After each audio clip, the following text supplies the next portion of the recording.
En un mundo cada vez más competitivo, el liderazgo y la capacidad de gestionar equipos con valores humanos son esenciales para alcanzar el éxito. Hoy nos acompaña Manel Fernández, coach empresarial y profesor en la UOC, reconocido por su enfoque innovador y práctico. Con una trayectoria que abarca desde la psicopedagogía hasta la implementación de metodologías como Lego Serious Play, ha ayudado a innumerables personas y empresas a desbloquear su potencial y alcanzar resultados fuera de lo común. Manel no solo nos enseñará sobre coaching, sino también sobre la importancia de disfrutar y crecer en lo que hacemos.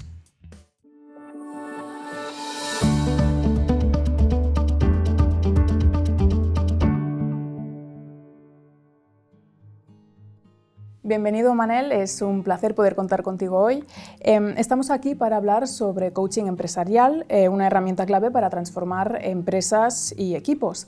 En tu experiencia, ¿qué lo hace tan eficaz frente a otros métodos tradicionales?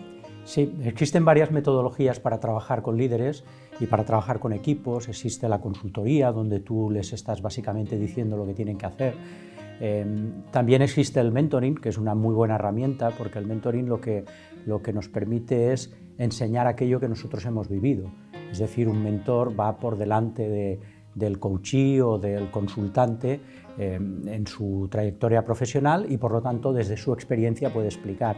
Y luego está la figura del coach, que es una figura que lo que hace es ayudar a sacar de la persona todas aquellas capacidades que a veces están ocultas o que a veces las propias emociones de baja vibración, como el miedo en alta intensidad, evitan que puedan salir. Y eso lo hace a través del método socrático, que consiste básicamente en ir preguntando y trabajando y orientando en las respuestas que le permitan al coachee descubrir el sentido de lo que quiere trabajar. Ahora me has mencionado el método socrático, también he visto por tu página web que trabajas con metodologías innovadoras como Lego Serious Play y Manual Thinking. ¿Estas técnicas cómo funcionan exactamente? ¿Qué aportan al mundo empresarial? Sí, bueno, utilizar metodologías siempre es un buen camino, es decir, cuando alguien quiere trabajar con un coach, con un terapeuta, yo creo que la primera pregunta y fundamental es cómo vamos a trabajar. Tener una metodología es básico para ir orientado en el trabajo con las personas. Yo utilizo la metodología de Lego Serious Play porque creo que es una buena metodología que nos permite representar en 3D aquellos pensamientos, aquellas ideas que tenemos elaboradas o medio elaboradas en nuestro interior, y además nos permite poner una cierta distancia con respecto a la construcción de un modelo, y eso nos permite tener una visión desde el balcón que es mucho más efectiva a la hora de encontrar la solución más apropiada a cada uno de los retos que la gente se plantea. Las metodologías son importantes, pero la clave está en saberlas combinar y saberlas adaptar a lo que necesita cada vez el coachee. Hablamos de metodologías innovadoras, pero fíjate, cuando hablabas del método socrático hay muchas cosas que no son metodologías innovadoras, que están en la filosofía, que por cierto han estado a punto de quitarla de COU, una cosa, bueno, de segundo de bachillerato ahora, una cosa absolutamente absurda, donde podemos aprender muchísimo. Y de hecho hoy está muy de moda y se está hablando mucho y se está investigando mucho y adaptando al mundo de los CEOs y de los directivos sobre el estoicismo, igual que en su día el método socrático, que se ha traído a nuestros días para utilizarlo. Es decir, las metodologías innovadoras nos ayudan, obviamente, sin embargo, en la filosofía clásica también encontramos puntos muy importantes que nos pueden ayudar a trabajar las virtudes, que es en definitiva uno de los puntos más importantes que tiene que trabajar un líder. Claro, hay que saber combinar también las metodologías ya existentes con las que salen nuevas. Uno de tus enfoques es ayudar a las personas pues, a alinear su potencial personal y profesional, como decías. ¿Cómo se consigue ese equilibrio entre razón, emoción, talento? ¿Cómo se hace? Sí, la verdad es que todo esto sufrió una transformación radical en los años 90, cuando Daniel Goleman, que es un psicólogo y un gran divulgador, recogió toda la investigación previa y nos la facilitó en un libro de fácil lectura o de relativamente fácil lectura, que hablaba de la inteligencia emocional. En los años 90, cuando las emociones no se contemplaban, y mucho menos en el mundo del trabajo, fue una de las primeras personas en decir que las emociones eran importantes en los líderes, y además dijo otra segunda postilla, ¿no? Que es que a más alta es nuestra posición dentro de una organización, más inteligencia emocional hemos de tener, ¿no? A partir de eso, de ese momento hubo una revolución, porque la gente miró hacia las competencias emocionales como una cosa que podía ser importante, y ciertamente es así, porque el liderazgo se estructura en base a dos conceptos. Primero, saber de lo tuyo, es decir, saber de ingeniería, saber de matemáticas, saber de relaciones laborales, saber de tu profesión, y segundo, saber de personas. Y las personas, hasta los años 90, pues bueno, habían estado como en un segundo plano dentro de las organizaciones, ¿no? Ahora también estamos viendo la importancia del factor personas en las organizaciones como un factor determinante, con lo cual parece que toda esta inteligencia emocional asociada al liderazgo está volviendo a tener ebullición. Esto me hace pensar en una cosa que vi también por tu página web, que es que afirmas que una persona feliz rinde mejor en su vida y bueno, en su trabajo, como dices ahora de esto de la inteligencia emocional. ¿Qué pasos debe dar un líder para fomentar esa felicidad en su equipo sin descuidar los objetivos de la propia empresa? Claro, fíjate que bueno, la palabra feliz es muy grande, es muy amplia e incluso genera mucho debate, ¿no? Yo hablo más bien del bienestar en el trabajo, pero también puede ser equilibrio y también puede ser felicidad. No hay ningún término que me genere sarpullido, ¿no?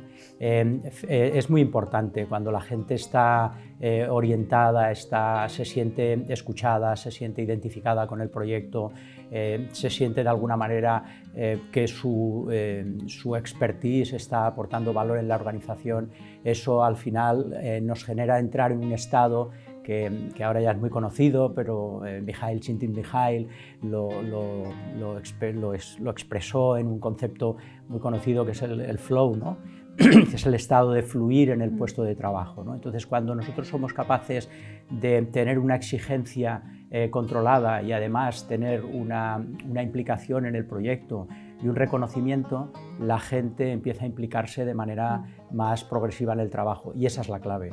Gallup, que es una de las consultoras más importantes a nivel mundial, nos lleva diciendo desde los años 2000 que tenemos un 17% aproximadamente de gente muy implicada en las organizaciones. En la metáfora de una barca sería gente que está remando constantemente. Aproximadamente sobre el 50 y algo por ciento, bueno, pues van en la barca y depende un poco de la temperatura, la humedad, el estado de la mar, para que remen o no remen, y aproximadamente tenemos en las organizaciones un 15-16% de personas fuera de engagement, fuera de compromiso, que no solo no están implicados en el proyecto, sino que muchas veces esconden el remo a los demás, mueven la barca, incordian. Eso es un reto para las organizaciones y vemos que esa proporción no está mejorando. Es decir, se mantienen esos estándares, ¿no? Y entonces en los equipos tendremos gente siempre muy implicada, tendremos gente que deberemos arrastrar a la implicación y tendremos gente que habrá que analizar si estratégicamente conviene que sigan en el equipo. Y esto es así, y el liderazgo también pasa por no quemar a los que reman constantemente. Esa es una tendencia muy natural, es decir, estos son los que más tiran del equipo, pues los sobrecargo de tarea, ¿no? Y ahí generamos un burnout y un embudo en las personas más implicadas, ¿no? Y la gente esta que me dices que está como en el medio, que tienen potencial para remar más, a la hora de asumir un nuevo puesto tendemos muchas veces a autosabotearnos, como tal vez no tenemos esa confianza como para decir, vale, realmente puedo remar. ¿Qué hay que hacer cuando pasa esto? Mira, y te voy a decir otro dato que también tenemos parte de culpa nosotros, que hemos montado el género masculino, que hemos montado esta sociedad a nuestra conveniencia. Además, el síndrome este del impostor, o a lo que te estaba refiriendo, es mucho más acusado en las mujeres que en los hombres. De hecho, cuando yo he trabajado y trabajo de vez en cuando con alguna persona, me han acudido a mí más mujeres que hombres para trabajar este síndrome del impostor, ¿no? Aquí la verdad es que el sistema está montado para que a veces tengamos esa sensación en general, ¿no? Y aquí yo recomendaría una película que son Talentos ocultos, que justamente habla de no de ese síndrome del impostor, pero sí de ese bloqueo que puede generar algunas organizaciones a ciertos perfiles para que puedan alcanzar pues, su máximo potencial, ¿no?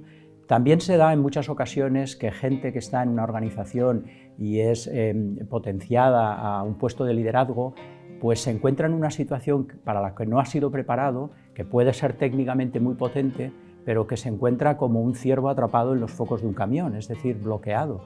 Y cuando se da cuenta de la dimensión que representa trabajar la P de personas juntamente con la parte técnica, pues entran en situaciones de este síndrome del impostor, estas sensaciones de que no voy a ser capaz, y ahí cada vez más tenemos más demanda para trabajar con mandos intermedios, con managers, justamente para reforzar esas competencias de liderazgo. Y siguiendo por esta línea, ¿de qué manera, ya además de reforzar las técnicas de liderazgo, de qué manera podemos también reforzar nuestra autoestima?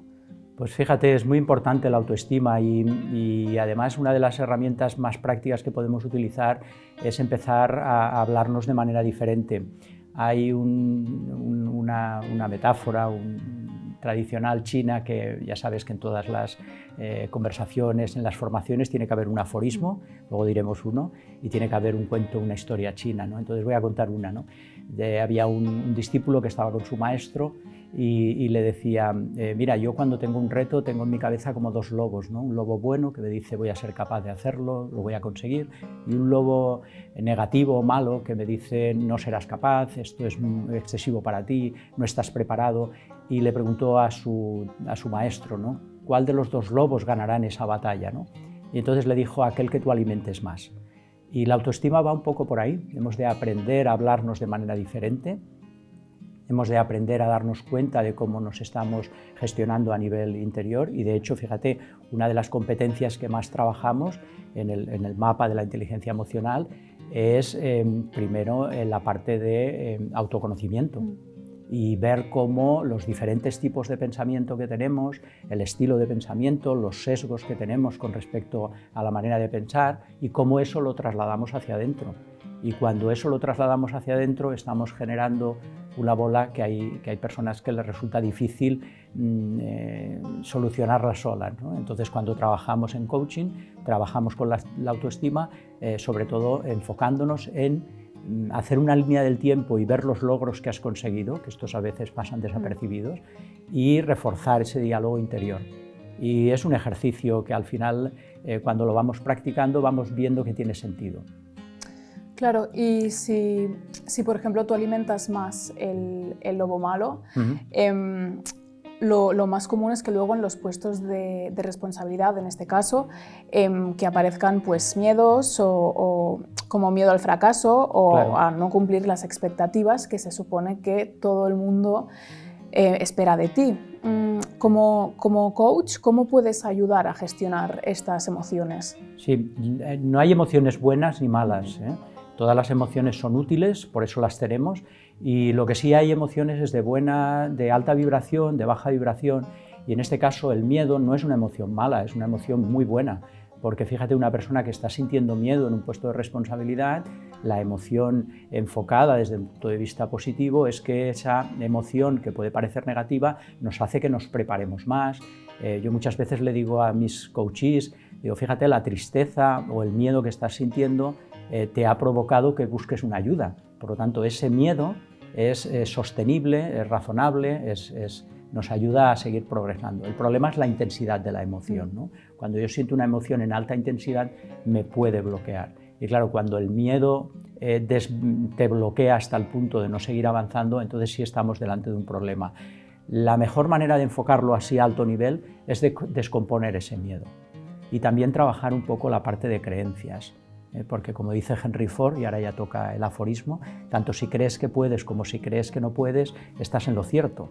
Y las creencias, a veces ha sido un profesor, a veces ha sido la familia, a veces ha sido los iguales, alguien te lo metió en tu cabeza y se ha convertido en las tablas de la ley. Y eso tenemos la capacidad de poder desmontarlo y desorganizarlo y llevar incluso la creencia a juicio. Y cuando eso hacemos y lo empezamos a practicar, empezamos a entender cómo funciona el mecanismo que opera detrás de la máquina de mandos de nuestra responsabilidad. En este sentido, liderar un equipo también requiere autoridad y cercanía al mismo tiempo. ¿Cómo podemos encontrar ese punto medio? Eso es autoridad, pero fíjate que la autoridad entendida como la capacidad de tener conocimiento, la capacidad de saber, de visión, y luego esta otra segunda parte de comprender a las personas. Entonces, básicamente hay 5 grandes bloques en los que debemos de trabajar las diferentes competencias. Una competencia es una habilidad que nos es útil para una tarea. Y en el liderazgo hay 5 grandes bloques que incluyen ciertas competencias que debemos ir trabajando de manera progresiva. Esas 5 competencias primero sería la autoconsciencia emocional o la consciencia emocional, saber qué siento, entender, saber ponerle nombre. La segunda parte sería la parte de regulación, es decir, saber regular las emociones que yo siento, y dentro de ese segundo bloque habría una serie de competencias. La tercera estaría relacionada con la motivación y tiene que ver con el propósito, para qué hacemos las cosas. Tú como líder tienes que tener muy claro para qué haces las cosas. Si tú esa parte no la tienes trabajada, es muy difícil que puedas inspirar a los demás. Y luego las 2 últimas grandes bloques de competencias serían la parte de empatía o de consciencia social, ¿vale? La empatía sería una competencia dentro de la conciencia social, también estaría la capacidad de organizar equipos, etc. Y la última serían la gestión de las relaciones, donde ahí ponemos la resolución de conflictos, ponemos la comunicación y ponemos competencias que ayuden a mejorar las relaciones. Sobre este mapa, a través de un pequeño diagnóstico que hacemos, yo utilizo por ejemplo metodología DISC, pero hay otras metodologías para diagnosticar, tenemos un informe a alto nivel que nos dice qué competencias convendría trabajar de ese líder, y a partir de ahí empezamos a trabajarlas, pero sobre todo no tanto desde el punto de vista conceptual. Yo tengo alumnos que han estado alumnos o incluso coaches que han hecho másteres en desarrollo de recursos humanos, etcétera, en liderazgo. Sin embargo, el problema es que a nivel conceptual lo tienen todo muy claro, pero falta la segunda parte del aprendizaje, y vosotros como escuela lo sabéis perfectamente, ¿no? como centro de formación, que es la parte de la acción, la parte práctica. Y eso es lo que hacemos en el coaching. Exponemos al trabajador o exponemos al coachee o al consultante a esas situaciones que les resultan difíciles, porque no hay otra manera de superarlas que es enfrentando esas situaciones. Haciéndolo acompañado puede resultar más fácil. ¿Y qué resultados tangibles se pueden esperar después de este proceso de coaching? Pues fíjate, es una de las cosas que solemos plantear. Yo siempre hago un diagnóstico al principio y una evaluación al final, y en medio está todo el trabajo, ¿no? Y los resultados es esas competencias que tú has detectado que esa persona puede necesitar trabajar, o ese objetivo, llegar a la conclusión de que nos hemos acercado todo. A veces los objetivos están sobrevalorados, ¿no? Y es o lo consigo o no lo consigo, pero fíjate que en todo proceso, aunque no llegues al objetivo final, pero has hecho muchos pasos para acercarte, y eso tiene muchísimo valor, ¿no? Entonces, obviamente lo ideal es conseguir el objetivo, pero cuando somos capaces de movilizarnos en esa dirección, aunque no consigamos todos los objetivos en ese momento, que se pueden conseguir más tarde, sí que hemos sido capaces de acercarnos. Y eso el propio consultante o coachee es el primero que te lo dice, ¿no? Estaba aquí, estoy aquí, ¿no? Claro, es eso que se dice de que al final lo importante muchas veces no es el final, sino cómo se llega, que también es importante el proceso que me dices. Claro, en el proceso hay mucho aprendizaje. Sin embargo, fíjate, a mí me gusta trabajar sobre todo con líderes por 2 razones. Primero, porque si transformo algo a nivel de CEO, a nivel de dirección, consejo de dirección, estoy transformando en la organización, y eso conecta con mi propósito. Que mi propósito es evolucionar personas y organizaciones para crear excelentes lugares donde trabajar. Entonces, trabajando ahí puedo hacer una transformación aquí. Eso es la parte más interesante de mi trabajo, y que conecta justamente con mi propósito. Y cuando trabajas con ellos, con los líderes, sobre todo con los nuevos líderes, que muchas veces tienen miedo a asumir estas nuevas responsabilidades o que no saben muy bien cómo hacerlo, ¿qué papel juega el coaching en esta transición? Pues fíjate, hay una metáfora que además creo que la tengo en el canal de YouTube, de un profesional que en el fútbol americano el entrenador está pendiente del juego, de los movimientos, de las tácticas, y solo hay un profesional detrás de él que lo va moviendo, incluso lo levanta y lo aparta para que no choque con otros jugadores o con los árbitros o con gente que está ahí en la banda, y está constantemente solo pendiente de esa persona. Y lo va moviendo y lo va resituando para que no tenga accidentes. Bueno, pues esa metáfora la tengo en el canal de YouTube y me parece que es muy ilustrativa. El coach es una persona que te puede ayudar a que tú estés focalizado en tu objetivo y te vaya ayudando a moverte en esa dirección. Y como tiene una visión estratégica y externa, te puede ayudar porque está desapegado de todas las emociones que tú sientes cuando estás viviendo ese proceso. Esto aplica al liderazgo o a la consecución de objetivos, porque muchas veces hay gente que te viene a hacer unas sesiones de coaching simplemente porque quiere escribir un libro. De hecho, fíjate, estuve trabajando con dos personas que publicaron, que fueron autores de un libro, y por tanto su objetivo era muy claro: quiero escribir un libro y quiero que me ayudes, ¿no? Y en eso estuvimos trabajando. Yo no escribí una palabra, pero sí que estuve en todo el proceso, y como yo había publicado ya algunas cosas y habitualmente escribo artículos, estoy en la prensa, en los medios de comunicación, y he escrito un par de libros, pues tengo como mínimo la experiencia. Pero fíjate que la importancia no era tanto mi experiencia, sino la capacidad de llevarlos hacia el objetivo, ¿no? Y en cuanto a team building, ¿qué puedes decirnos? Pues fíjate, está muy demandado en las organizaciones las jornadas de team building. Sin embargo, hace poco, no puedo decir el empresario porque es conocido a nivel internacional, me dijo que estaba cansado de que en su empresa el team building se convirtiese en una barra de gin tonics libre. Y me dijo: no quiero organizar nada de esto y quiero organizar algo que sea productivo. Y yo creo que la tendencia está cambiando. Entonces, por ejemplo, organizamos team building con Lego Serious Play, que es una metodología que comentábamos antes, que nos ayuda a hacer un trabajo serio.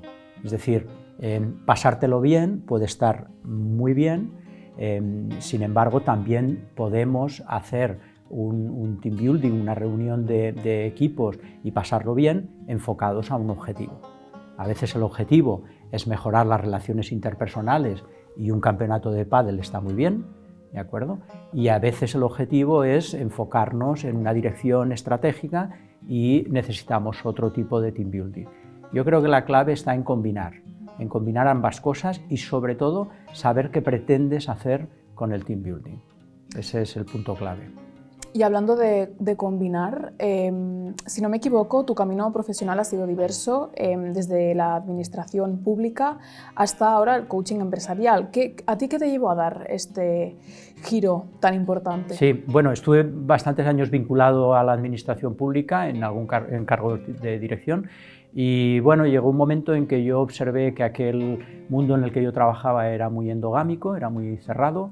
Eso es uno de los valores que tengo ahí registrado, ¿no? Ese interés por el conocimiento.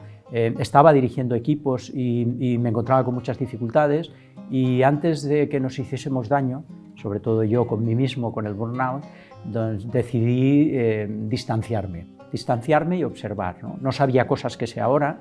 Entonces lo que hice fue tomarme un tiempo y empezar a formarme en otras áreas, en inteligencia emocional, en psicopedagogía. Me fui formando en áreas que en ese momento no eran muy habitual, estamos hablando de finales de los 90, y empecé a descubrir que podía trabajar en otra dirección. Y bueno, y ese desapego a un sitio seguro, fijo, incluso en aquella época tenía hasta plaza de parking, que me parecía lo más, ¿no?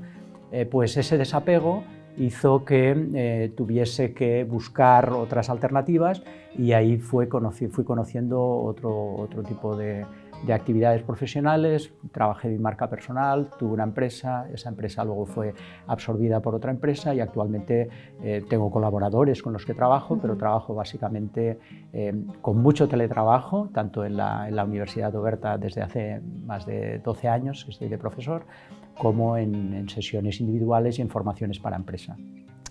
Y a la hora de enfocarte como coach, ¿utilizas alguna técnica como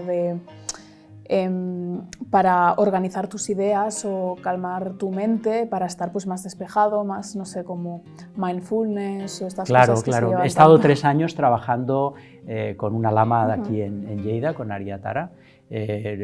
Actualmente, desde ya hace mucho tiempo, yo sí que practico el mindfulness, ahora menos formal, la parte más informal, porque hace pues igual 20 años que nado y nado prácticamente casi cada día, con lo cual sí que cuido las energías del emprendedor, ¿no? Que por un lado sería la energía física, es decir, hacer tu deporte, hacer tus actividades, buena alimentación, luego la energía a nivel de conocimientos, por lo tanto constantemente hay que formarse. Yo de hecho cada año hago 2 formaciones, siempre 2 como mínimo, una en la que soy el que menos sabe de la clase, eso es imprescindible, y otra en la que me mejora a nivel de competencias. Por ejemplo, el 2024 hice una formación con Javier Recuenco sobre resolución de problemas complejos. No me preguntes sobre eso porque era el que menos sabía de la clase y sigo siendo de los que menos saben sobre el tema. Entonces, hacer formación es la parte de conocimiento y luego está la parte más espiritual que no tiene que ver nada con la religión, sino todo lo contrario, ¿no? Tiene que ver con, bueno, tampoco contrario, ¿no? Tiene que ver con el propósito de lo que haces, para qué lo haces y a dónde quieres llegar, ¿no? Entonces yo creo que esas energías cualquier emprendedor también las tiene que cuidar y las tiene que tener equilibradas, sí, sí. O sea que para ti es importante también el irte formando a lo largo de la vida. Constantemente, además yo les recomiendo a la gente que nunca dejen de hacer eso. Vamos, es absolutamente imprescindible. El mundo va muy rápido y cualquier cosa que hoy se pone en marcha en muy poco tiempo queda con obsolescencia demostrada, con lo cual tienes que estar a nivel profesional en un alto nivel de formación permanente, sí, desde luego. Y ya para terminar con la última pregunta, me gustaría que te dirigieras sobre todo a esas personas que se sienten bloqueadas tanto profesionalmente como personalmente. Al final es algo que, como decías, va ligado y que quieren dar un giro a su vida. ¿Qué les dirías? ¿Qué mensaje les darías? Sí, primero hay estresores absolutos y relativos. Entonces a veces pensamos que este tema es un estresor absoluto que nos condiciona en todo. También la gente muy joven piensa que cuando eliges una carrera estás eligiendo ya todo tu futuro. La primera idea es que podemos cambiar y podemos cambiar tantas veces como sea necesario. Lo único que tenemos que ir es descubriéndolo. Y ahora viene la segunda parte, la palanca. Para descubrir eso, ¿qué podemos hacer? Enfocarnos en descubrir el propósito. El propósito es el para qué hacemos las cosas. Y además, fíjate, pues, a los alumnos y a la gente que os sigue les hago un regalo. En las redes sociales pueden encontrar en Google una guía que he escrito hace relativamente poco tiempo, que se llama, es una guía sobre el propósito, descubrir el propósito. Solo tenéis que poner propósito y mi nombre y la podéis bajar, es absolutamente gratis, y la escribimos junto con un equipo de Mieses Global ORG, que es una organización orientada, sin ánimo de lucro, orientada a mejorar la excelencia en los puestos de trabajo. Y cuando somos capaces de descubrir ese propósito, ese para qué, como mínimo el camino de la exploración que estamos buscando empieza a tener sentido. Entonces yo le diría a la gente, primero, que trocee todo ese problema que a veces lo pueden interpretar como muy grande, y segundo, que busquen el propósito. Y la guía seguro que les da, porque hay un procedimiento paso a paso para encontrar ese propósito, la guía seguro que les da una inspiración. Pues nos la miraremos, nos quedamos con Genial. esto, que seguro que le sirve de motivación a muchísima gente que nos esté viendo. Así que aquí lo dejamos. Muchísimas gracias por estar aquí con nosotros. Pues muy bien, a vosotros por invitarme, mucha salud y mucha formación.